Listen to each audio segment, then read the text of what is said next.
Yeah, safe to say I had absolutely no hope for this episode being anything remotely close to good. Being written by someone who's in large part responsible for the complete irreparable destruction of the entire MCU, caused by literally one episode, may I remind you. The only reason that my No Way Home video will likely never come out, because I simply don't care about the MCU anymore, was caused by Kate Herron. And here she is, writing an episode for my favourite show ever. What absolutely awful news that was to wake up to. I don't know shit about I'm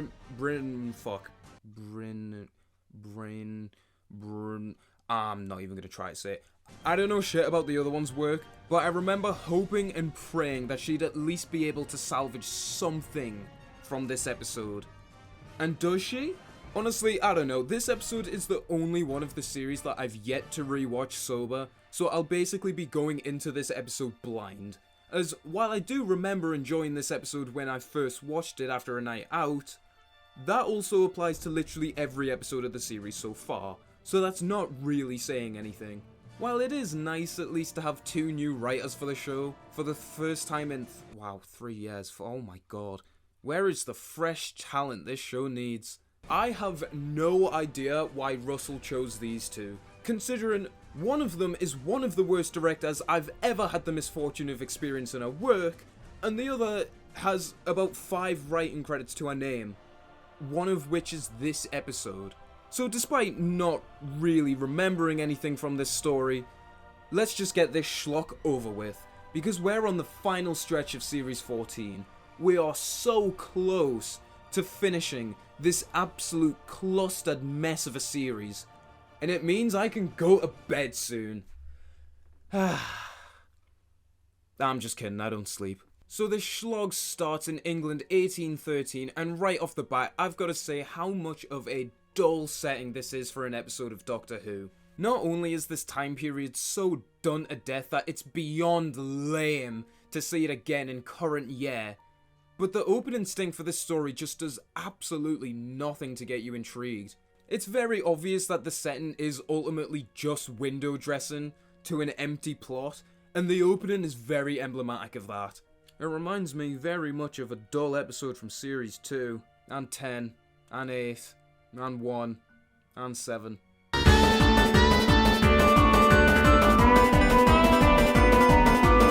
Aliens disguising themselves as humans. Never seen that before. In a historical setting. Never seen that before. Aliens just fucking around and wanting to cosplay as other people for fun. I mean, I guess that's somewhat new. I guess. But as if we haven't seen shapeshifters in the show before, done in ways 1,000 billion, quadrillion, and 1,000,000 times better than just... We're gonna cosplay this planet to death!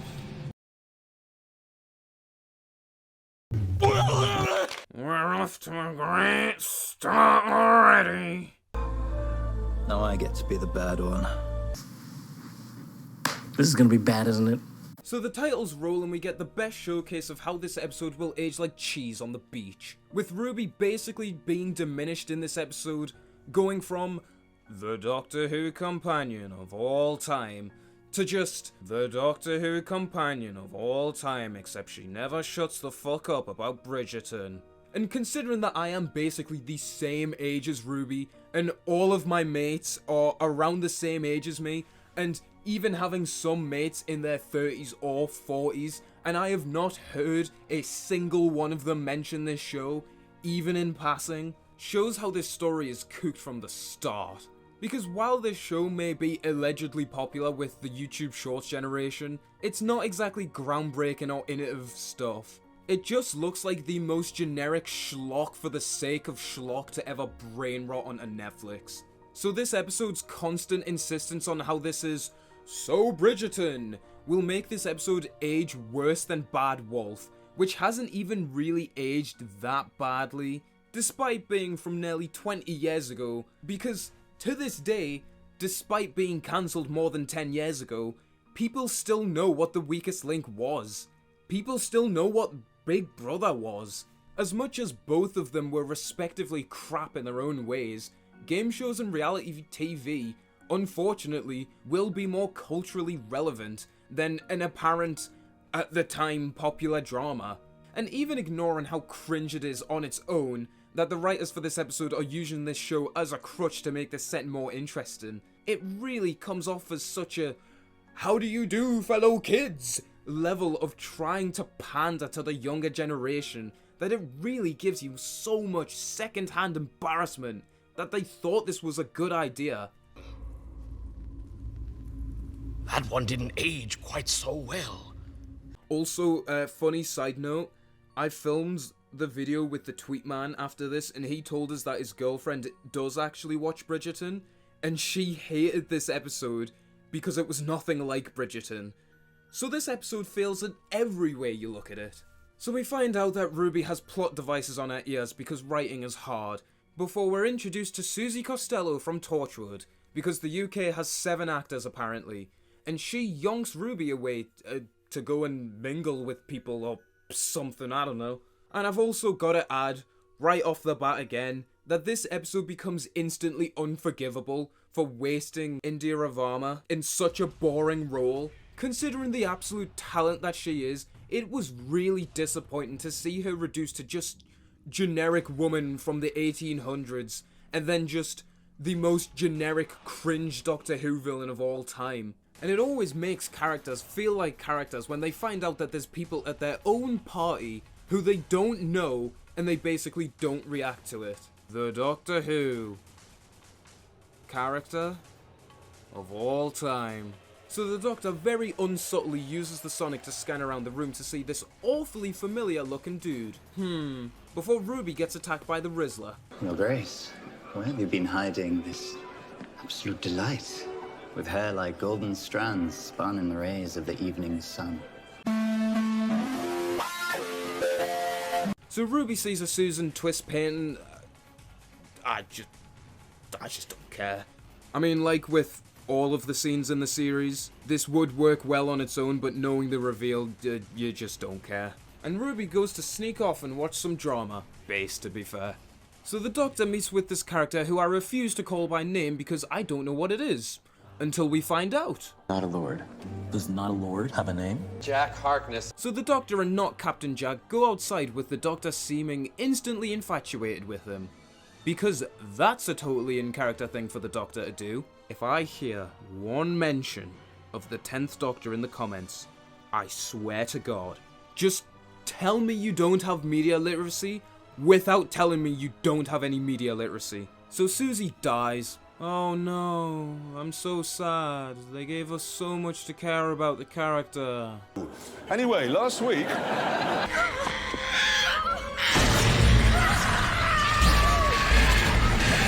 No one heard this, by the way. Despite these 2 plonks walking off 20 seconds ago. Okay. So after a scene with Ruby stalking the Birdman, that goes on for far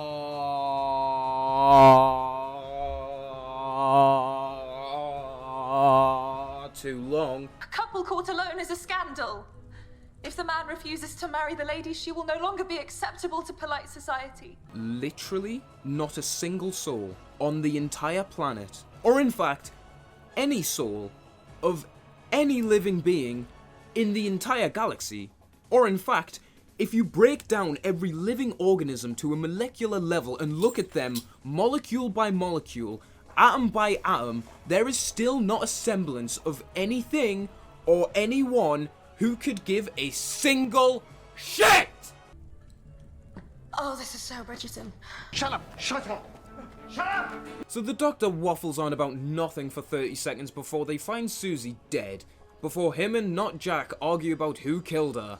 I'm so invested in this story, holy shit! Okay, we're 10 minutes into this garbage now, and I've got to say, this has got to be one of the most dull episodes of Doctor Who to face the Earth. Even not taking into account the overused setting, the done-to-death murder mystery angle, and the cardboard characters, this episode's pacing has been so incredibly slow and monotonous that it's near impossible to say anything interesting in this review. Seriously, this episode so far has just been a collection of not very interesting stuff happening, and without any nuance or interesting characters or even concepts. I really don't see how anyone's expected to care. This has been the longest 10 minutes of my life. I feel like I'm waiting in a fucking hospital. So after another naff scene with Ruby in this wet blanket, we cut back to the Doctor and not Jack. Honestly, I wish we could just stay with one of these scenes at a time, because it's getting tedious saying the words cut back over and over again. You know, this is not a good look for you in any century. Remember how despite how muddled it was, the last story actually delved into what potential issues the Doctor could deal with because of his race? Yet, here he is in the 19th century not having a single issue with it. World building just isn't real. Neither's history. It never mattered in the first place. At least that's what Loki told us. Secondly, you are a bounty hunter. That is so cool. How very in character for the Doctor to find someone who kills people for money without a care in the world. Cool. And it infatuates him even more to not Jack. Let the nearest time agent track it back to Earth, convince him it's valuable, and name a price. 50% up front, oops. German bomb falls on it, destroys it forever. He never gets to see what he's paid for, never knows he's been had. I buy him a drink with his own money and we discuss dumb luck. The perfect self-cleaning con. Yeah, perfect.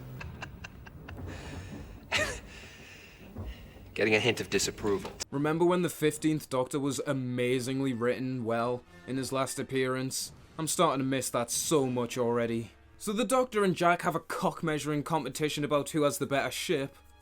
And Jack puts him in this episode's plot device so they could have the outcome they wanted at the ending. Because plot contrivance devices clearly haven't been in this era enough already. Now have they?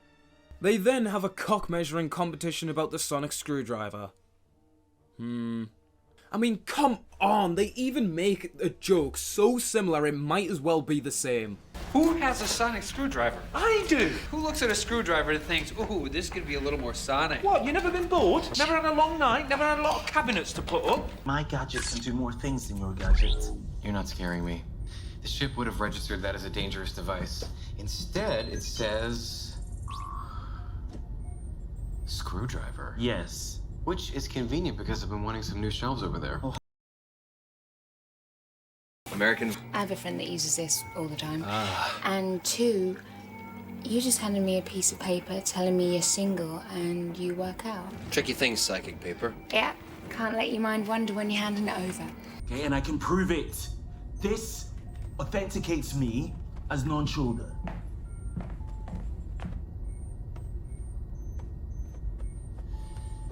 It says you're hot. Does it? I'm sorry. No, it's broken. Is it you're hot or no, I'm hot? it is just that Who's hot, Doctor? it means the temperature. Laziness at its finest. And since I've already called him it 6 times, I might as well delve into why Jonathan Groff's character is basically just the poor man's version of Captain Jack Harkness. Introduced late into the first series of a new era trying to redefine the show. The bitching about the Sonic, the cheesy American accent, fancying the Doctor, implied tragic backstory, or outright told later in this case because subtlety is hard. A setting in the past in which they're trying to make money. The invisible spaceship, the sacrifice to save the day, the bitching about the spaceship, and seeing the Doctor and companion as a threat only to work with them in the end. This is literally Captain Jack Harkness to a T. You utterly amateuristic, diseased rat! Even the fit is somewhat similar. Jonathan Groff is also around the same age as John Barrowman would have been in 2005. Literally, the only difference between these two is that not Jack isn't as outrageously horny as Jack was, and is a lot more brooding. But then anyone who's seen Torchwood knows that that's what Jack was like in the first series anyway. Oh, and also not Jack got his name from Dungeons and Dragons, as opposed to having an actual interesting, timeless masterpiece story explaining where he got his name from. This is literally a copy and paste character, down to the very last detail. The absolute fucking belligerent cock-headedness and incompetence on display is honestly quite impressive. You ham-fisted toe-licking sponge! I hate to be that guy, But if you wanted to have a Jack equivalent character in the new era of the show, why not just have had it be Jack and just have him recasted? I know it would be a whole ass headache, especially for the new viewers the show is apparently trying to appeal to now, but considering how much of a clusterfuck this series is already, and that literally everyone who saw this shot in the trailers thought he was Jack anyway, why not just recast him? Obviously John Barrowman is never being brought back to the show, rightfully so, but if you're gonna go through the effort to basically remake this entire character from the ground up, but he's literally just exactly the same, but without all of the preconceived interesting stuff we already know about Jack, then I don't see why they couldn't have just had a throwaway joke to explain this. Hello? Have you had work done? You can talk. Not only is that a natural way to do a callback joke without it being fanwank bullshit like this, Have you had work done? You can talk. but it also doesn't shit on the legacy of such a brilliant character, because despite not appearing on the show for 10 years and being reduced to just exposition man in the Chibnall era, Jack is, and likely always will be, a popular character. Even people who haven't watched the show in years or aren't familiar with it are familiar with Jack. Bordering plagiarism nearly 20 years later for the sake of laziness is just... because if you couldn't tell, I'm already really sick of reviewing this episode because it's just so goddamn shit!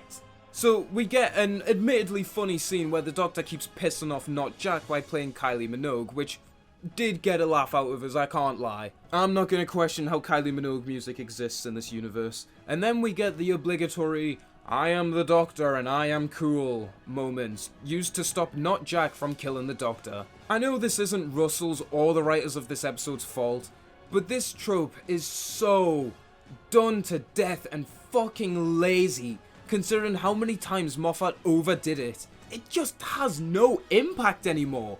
And if you really think about it, it makes no sense that Not Jack would even believe this. All he'd found out is that the Doctor was a shapeshifter, and was using that as grounds to kill him because he thought he was a Cholder. But why does he actually believe the Doctor's speech about him being a Time Lord from Gallifrey? Surely even if he was a Cholder, he could just get the fucking spinning heads of the people he's already possessed. And are we just gonna ignore how dismissive and bitching towards the Doctor Not Jack was just mere minutes ago? Honey, I'm here for fun.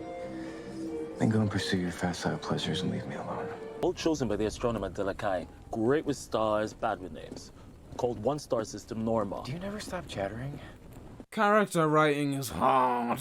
Also, this is apparently a deep scanner, but can only identify the Doctor as a shapeshifter, and not a Time Lord, or even a Gallifreyan, or whatever the fuck the Doctor is supposed to be at this point. Considering that, unfortunately, the Ruth is still canon. I will not call her the Doctor, because she is not the Doctor, and neither is Hugh Grant. And if we're going on hot takes right now, then neither is John Hurt. Also, look at how the Doctor manages to show off all of these past faces. Am I watching a fucking cartoon?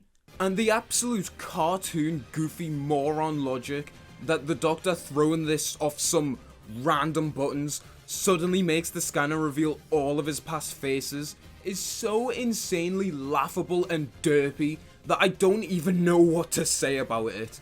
Like, is the show even trying to make sense anymore? Also, does anyone else think that the order in which the Doctors appear is very random? Seriously, why does it go from 10 to 13 to 1 to not canon to 4 to should have just been 8 to 12 to 9 to 11? Oh dear.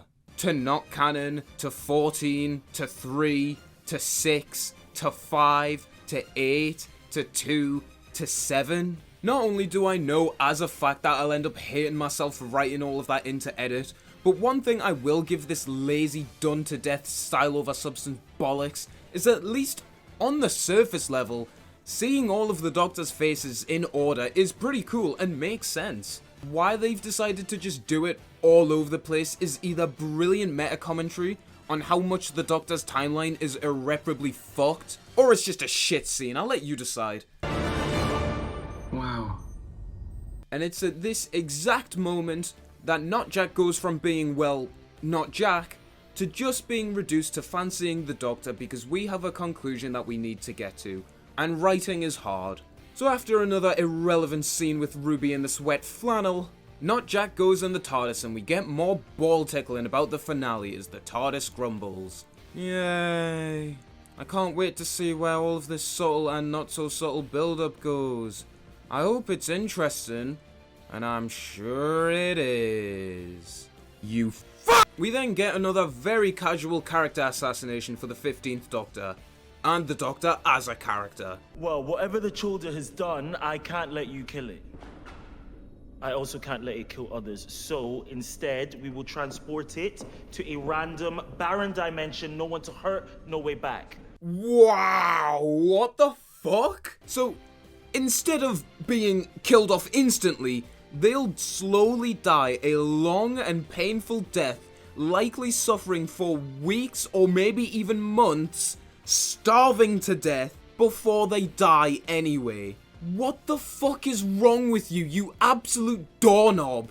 Don't you see how what you're putting them through will not only kill them anyway, but also be much worse than pretty much just dying instantly? So not only does the Doctor kill the Goblin King for no reason, not only... They all died at the end, didn't they? Because he, what did he do to the ship? He made it so the ship was powered off a fart, wasn't it? Yeah, I think he powered the ship off a fart. Oh my god, I didn't even think of that. How was it going to actually land? It was just going to go straight into a planet. I didn't even think of that. That's so funny. How did it land? It's not a working ship, it just got powered by a fart. So he essentially just sent them all to the death. I didn't even think of that. That's so stupid. But now he wants to send all of the Chulders to a barren wasteland for them to slowly starve to death. Who the fuck wrote this absolute garbage, you narcoleptic dick?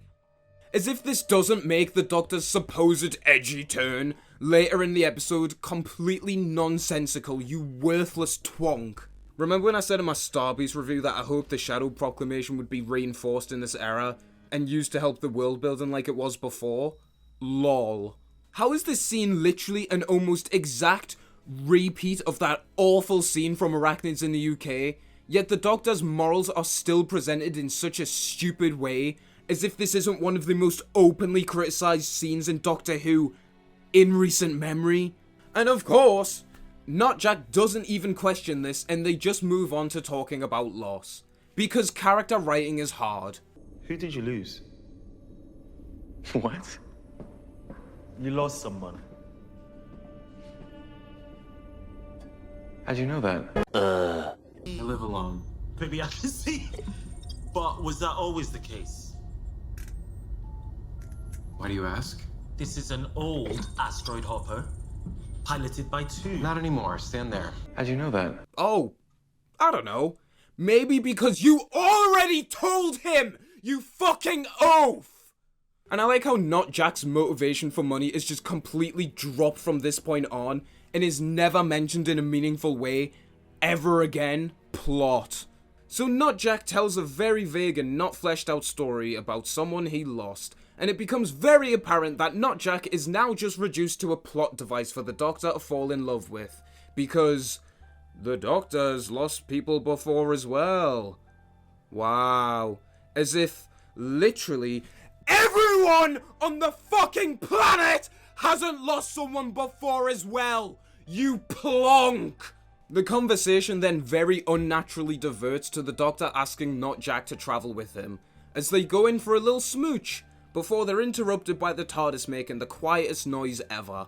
Yeah, that didn't feel forced at all, and I totally buy the instant connection between these two characters, when literally, fucking literally, not even 4 minutes ago, Not Jack was ready to send the Doctor to be burned alive. What the fuck even is this absolute cobbled together, messy, inconsistent trash?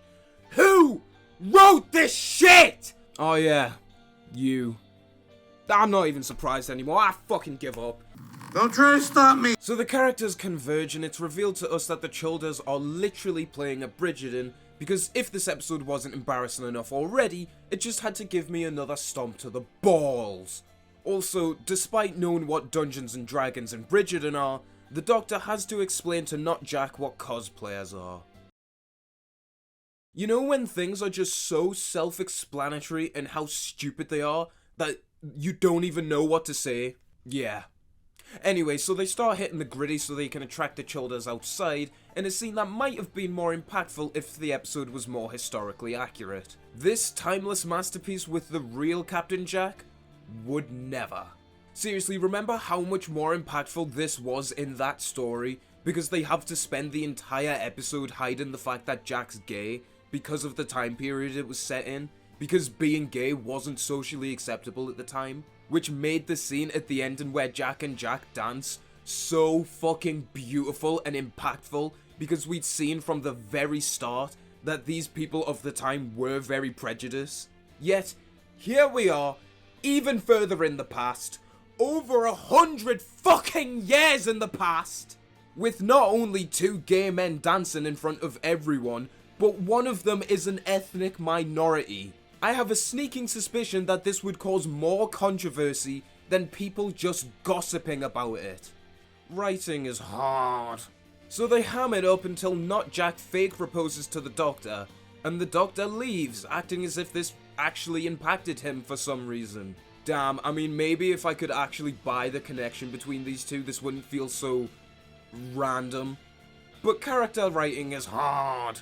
Also, I'm just saying Murray Goat fully fucking missed opportunity to do a callback to River's theme or Rose's theme or anything. It's something I've sort of neglected to mention this series, but Murray Gold has seriously been on fucking autopilot. Like, there is literally about 3 standout tracks this entire series, one of which is the Doctor Who theme, one of which is the Doctor's theme, and the other of which is the ending to Dot and Bubble. Where is the callback king that we all know and love? No one heard this, by the way. So we get an awfully deficient, defective, dissatisfactory, substandard, bird shit chase scene, which has about as much weight as a butterfly. Lame. The bird twats then devolve even further into just wanting to take over the world and kill the world. Because plot. We're gonna cosplay this planet to death! But why? Why would you do that? Why would you do any of that? Also, is it just me, or does it not seem a bit weird for Doctor Who to try and make cosplayers seem the villain of the story? I mean, come on. Know your audience. Why are we still on me? Go back to normal? Oh. Sorry, that's not appropriate anymore. If you know, you know. So the Doctor sets the trap up for 6 instead of 1 because plot, before it's revealed that this wet blanket has actually been a shoulder the whole time. And she kills Ruby. Oh no. Anyway. No, but seriously, this bullshit does not work in any which way you look at it. And the way they try to do this twist is so fucking cheap because they basically cheat you into guessing any alternative. I don't want to jump ahead here, but obviously Ruby isn't fucking dead. But by having the lightning effect and Ruby scream, it's just a way to try and trick you into believing that she's dead. But why on earth, when the reveal happens that the plot devices saved her, are we never shown Ruby scream or this huge lightning effect? This doesn't work as a twist because it's basically just a fucking lie. For a twist to work, you at least need to have some hints at it before the reveal, but here, with the foundation being built on 2 contradictory events, it's just shitty, lazy, pathetic, attention-grabbing storytelling at its finest, and it fucking sucks. Especially with all the bird noise bullshit that comes from Ruby, which, in universe, has no fucking reason to even exist. It's all so contrived, my fucking god! This episode has been so awful through and through. I have absolutely no idea why Russell got these incompetent tits to write a story and clearly not even alter or check it like he used to in his heyday. Fuck! Everything! So the birds and the Smurf barge in for one of them to marry Ruby, before the Doctor storms off for a strop. Maybe this would have an ounce of impact if we hadn't seen it 100,000 times before this, but because we have, this is just yet another weightless, hollow and empty scene of supposed character work, when it's really just another cheap attempt to have the audience stay invested in the story. I know I've already said this before, but using the Doctor crying this much as a crutch for emotional beats in the story when you can't think of any other way to generate drama really is such a huge detriment to the series overall, and the 15th Doctor as a character. It really makes him look like such an oversensitive, brittle bitch, and for the supposed healed and developed version of the Doctor that 15 is supposed to be, there's nothing to call this other than out of character. As much as 13 is an infinitely worse character than 15, even Chris fucking Chibnall understood that the Doctor crying should have only been used for huge moments of loss or grief or trauma. Because when you do it so often, not only is it extremely out of character, but it adds absolutely nothing to the story or the drama, because we know that at this point, 15 would probably cry if he tripped over and scraped his knee. And this scene only feels more cheap and forced when we get this horribly out of place and stapled on flashback scene of Carla asking the Doctor a promise to keep Ruby safe. Which not only fails because it was completely invented for this story and wasn't at the end of Space Little Shits or The Devil's Cord like it really should have been, but because Ruby and Carla are such poorly defined characters and the Doctor's relationship with both of them is so surface level and superficial, no one gives a shit, because it's hard to muster up a care about any of these characters. Because honestly, what do any of them have as defining characteristics of their relationship? Hell, the Doctor doesn't even have a dynamic or relationship with Carla. They only ever spend time together, besides in Church of Mid, off fucking screen. Compare that to the growing resentment, then acceptance, then loving relationship of the Doctor and Jackie. This series' character writing has been fucking dreadful. It's so embarrassing seeing guest writers try their absolute damnness to salvage anything out of this shit. And I don't even fully blame them for doing such a shitty job, considering they actually have fuck all to work with. So just have to pull bollocks like this out of their arse. So the Doctor's crying continues and he causes another person to die because he didn't jump into action immediately. This isn't morally reprimanded for the character and the script itself doesn't even acknowledge that it happens. This is so awful! How has the Doctor actually just let someone die and the apes who wrote this shit didn't even notice how this was a problem? How long did he live for? Children? They have a lifespan of 600 years. Good. Good. It's a long time to suffer. Damn. I mean, maybe this would have an ounce of impact also if you weren't already forcing them to slowly starve to death! You fucknut! In the sight of the unholy, whatever, etc., praise be, Hollybobs, to witness the marriage of Lord Barton to Miss Ruby. I object! So the Doctor waltzes in, somehow managing to get the other pieces of the trap on the floor without anyone seeing him do this. Don't worry, it's never explained. And he knew exactly where the birds were going to be. Don't worry, it's never explained. Before it's revealed that Ruby isn't actually a Chulda. Damn, this might have actually been a decent twist. If it wasn't built on a foundation of lies, you manipulative little shit! No, my mum's called Carla and my grand's called Sherry and it snows when I was born and we met space babies and I'm really... Also, I like how Ruby manages to defeat one of these supposedly competent bird twats by very softly hitting them with a book. What a great way to make your villain seem competent and interesting. Just fucking, you know? I ain't give a shit, it's a fucking show. It's so close to being over. I just need to power through these last 6 minutes. How could you mistake her for me? She has the scent of a Childer. Idiot. It's a false scent from that cheap psychic jewelry. Right.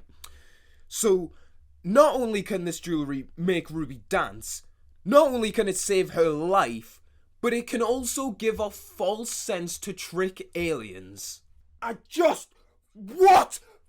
6 minutes. It's only 6 minutes. I can do it. It's only 6 minutes. So Not Jack then appears from absolutely nowhere. Fucking Fireman's carries the wet sock into the triangle as well. Okay. So the Doctor cries for the more billionth time, and every single one of the bird people just don't speak. They just don't speak for the rest of the episode. They just fucking stood in silence while the Doctor deals with the moral dilemma of having to kill Ruby to save the day. Damn. I mean, as poorly handled and stupid and contrived as it was, remember when the 14th Doctor had basically the exact same scenario literally 8 episodes ago and still made the hard choice? I mean, it didn't mean anything in the end because that episode was just fucking dumb, but still, he still made the choice. So not only is the 15th Doctor a massive pussy, he's also incongruous to the Doctor as a character. Fucking brilliant. As if Ncuti's generational talent needed to be wasted anymore. So Not Jack snogs the Doctor in a moment that has absolutely no emotional impact or weight because there's no reason to buy the connection between these two, since they clearly just fell in love so that we could get a scene of them kissing. Especially since some of the Doctor's reason for finding Not Jack attractive are just straight up out of character for the Doctor, and Not Jack's entire Captain Jack Harkness personality straight up just disappears once he finds out who the Doctor is.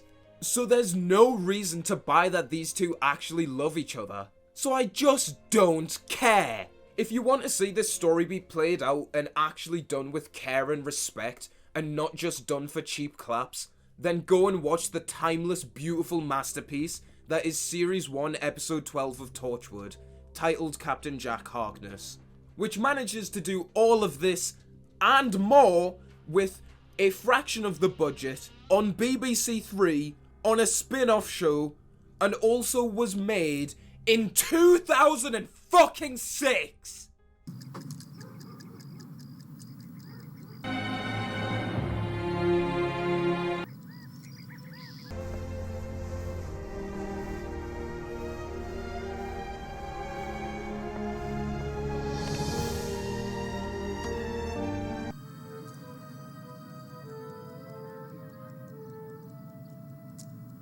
Weird. So Not Jack proceeds to barge Ruby out of the trap and just... Ah! How is this episode constantly adding in more brain dead and character damaging stuff every 3 seconds? It's insane!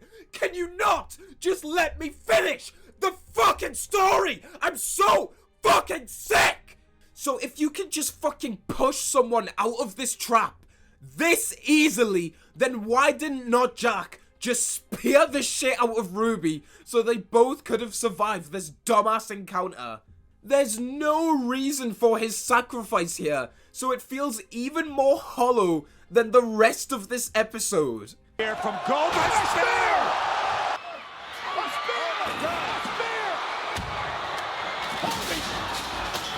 Goldberg again with a spear! 2 spears to Lesnar! The parallels from this episode to Loki are honestly more comparable than anything Full Fat Videos said in that awful video. Also, is this yet another episode where the Doctor doesn't even save the day and he's just a passenger in the show titled Doctor Who? So now it's the next morning apparently. I'm just struggling to find reasons to care anymore. And the Doctor sends Not Jack's ship into space in a shot that we don't see because budget. And as if the 15th Doctor needed any more scenes of him being poorly written or acting out of character, for some reason here, instead of fronting and facing all of his emotions, like this whingy, pathetic little bitch has been shown to do over everything and anything, which is still out of character, but you get the point. For some reason, when talking about not Jack being gone, he decides to completely shut himself out and claims that he's always like this because he has to be. I'm fine. I'm fine because you fix yourself. We're Time Lords. We're doing rehab out of order. Now this is just straight up out of character for the 15th Doctor. This is something that the damaged and vulnerable 10th Doctor would do, because he was scared to face his emotions. But for 15, one who's very open and honest with his emotions, this is just straight up out of character. So not only is the way 15 is written most of the time out of character for the Doctor, this is just out of character for the already out of character Doctor. The amount of levels of shit and bad is on so many fucking levels high up. It's just so fucking lame that I cannot even comprehend how this awful scene made it to air. Was the point of the 15th Doctor not to be the healed version of the Doctor, preceding 14, who's capable of controlling his emotions? But how many died down there? You can't save everyone. Why not? I've got you. Yeah? It's okay. Character writing is hard. So, that was not Captain Jack Harkness, and oh my god, that dog shit was even worse than I could have possibly imagined. Seriously, this episode goes from one of the most dull and dusty episodes of Doctor Who ever to one of the stupidest and most character damaging real quick, and it's very noticeable. The profound lack of understanding of Doctor Who and storytelling as a whole this episode displays is honestly quite impressive. Like, how on earth did either of the writers get in this line of work? They do an awful job throughout. The plot to this episode is stupid and lame and contrived and horse shit and dog shit and cow shit and piss shit and shit shit. Bird people want to cosplay the planet to death. Need I say any more? In a setting that's so done to death that I'd honestly be sound with it never being used again, because I'm so sick of the sight of it, especially when annoying little blank slates constantly insist on it being Bridgerton. Shut the fuck up! He did the same joke about 3 times already. I don't think it's funny anymore. And on that note, the characters are all terrible in this story. Usually there's at least something to salvage from all of the shit episodes this series has had. Well, I say all the shit, I mean every episode's been shit, to be fair. But usually there's at least something, like at least one little hint or nugget of good for 15 and Ruby, where you can at least see some semblance of hope that either one of them would eventually be well written. But here, we have absolutely none of that. The closest we get is 15 doing a funny dance. That's it! Ruby has absolutely nothing going for her in this episode besides the fit. She's literally just there. Reduced even further from her non-existent character to just being there to constantly save Bridgerton. And the Doctor in this episode is written absolutely awfully. The fundamental misunderstanding that these two clowns have of not even just the 15th Doctor, because I wouldn't even blame them for fucking that up, considering what they had to work with, but the complete brain hemorrhage levels of understanding of the Doctor as a character. It's honestly just quite impressive in this story. How the way he's written in this story wasn't redrafted or changed at least once is absolutely fucking criminal. Not only does he fancy a murderer for hire, something the Doctor would never do, not only does he let an innocent man die so he can have a big sob, something the Doctor would never do, not only does he not save the day, again, for the 5th fucking episode in a row by the way, but he'd rather send the Chulders to die a slow and painful death as opposed to them dying quickly. He morally reprimands not Jack for wanting to kill them, but he would have just killed them himself if he actually had the balls to do it. But because he's written in this episode like such a galactic top hat wearing dumb fuck, I don't even think he notices that he would have killed them himself. Which he didn't do anyway, since it would have killed Ruby. One life over the whole world, and he would have chose the one life if it weren't for not Jack. This would be a believable, like, more difficult situation for the Doctor to be in if this relationship was better defined, but because it is just nothing, it just has no emotional weight and just feels out of character. Coming off the back of Ncuti's best outing as the 15th Doctor, it's honestly quite impressive how awfully he's been written in this story. This is honestly worse than a lot of the shit I was criticizing the 12th Doctor for. And even 13 at points. He's not only an absolute weasel in this story, he's just a fucking reckless, moronic, horny dumbass whose stupid actions aren't even really acknowledged by the script. This is the worst I've seen the Doctor written since 13 was the current Doctor, and that's saying a lot. From the dumbass and contrived logic throughout the story, enough plot holes to sink the Titanic, and enough plagiarism that even a pirate would blush, make Rogue one of the worst stories in years. At least in shit like the Star Beast and the Devil's Cord, there's still some stuff to redeem them from being fully irredeemable. At least Space Babies had a creative villain. It was absolutely abhorrent and ridiculously stupid, but at least there was some semblance of originality. But this? Nah. Fuck you, fuck you, fuck you, and fuck you! If you want to see this episode and more done 100,000 times better, then just go and watch the Empty Child 2-parter from Series 1, and watch the episode Captain Jack Harkness from Torchwood. You should all be ashamed of yourselves! And now we're on to the finale already. Oh, good God! This is gonna be a hell of a ride. Also, how the hell are we at the finale already? I feel like we're just getting started. Oh well.